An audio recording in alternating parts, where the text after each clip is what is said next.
આજથી એટલે કે 1 એપ્રિલથી ગત મધ્યરાત્રિથી સ્ટેટ અને નેશનલ હાઈવેના ટોલટેક્સમાં ₹5 થી લઈને ₹40નો વધારો થયો છે। આપ સીધા જ દ્રશ્યો જે જોઈ રહ્યા છો, ચાલો જાણીએ સીધે જ કાર ચાલકો પાસેથી કે તેમના શું છે મંતવ્ય ટોલટેક્સ વધારાને લઈને। જી, આપનું નામ?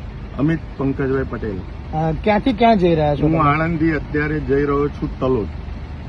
શું કહેશો, આજથી જે નવા નિયમ પ્રમાણે ટોલટેક્સમાં વધારો થયો છે? ટોલ ટેક્સમાં વધારો થયો તે મુજબ પણ રોડ વાળા કોઈ સુવિધા આપી શકતા નથી।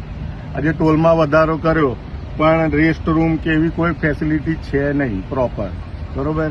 અહીંથી અમદાવાદ સુધીમાં એક જ પેટ્રોલ પંપ છે, એટલે ટોલ વધારે લે એનો વાંધો નહીં, પણ એની સામે એમને સુવિધા આપવી જોઈએ। જી, આપનું નામ? મારું નામ રેકિત બારોટ છે। ક્યાંથી ક્યાં જઈ રહ્યા છો? આણંદથી અમદાવાદ। જે આ જે ટેક્સમાં વધારો, ટોલ ટેક્સમાં વધારો થયો છે તેને લઈને શું કહેશો? મધ્યરાત્રિથી આ ભાવ વધારો કર્યો છે। ખાલી આણંદથી અમદાવાદ જવાના હવે 170 રૂપિયા પે કર્યા છે, એટલે ખરેખર ઘણું વધારે જ કહેવાય। આપના મતેથી કેટલું ટોલ ટેક્સ હોવું જોઈએ? આમ 60 રૂપિયા હોવું જોઈએ, 60 થી 50% હોવું જોઈએ।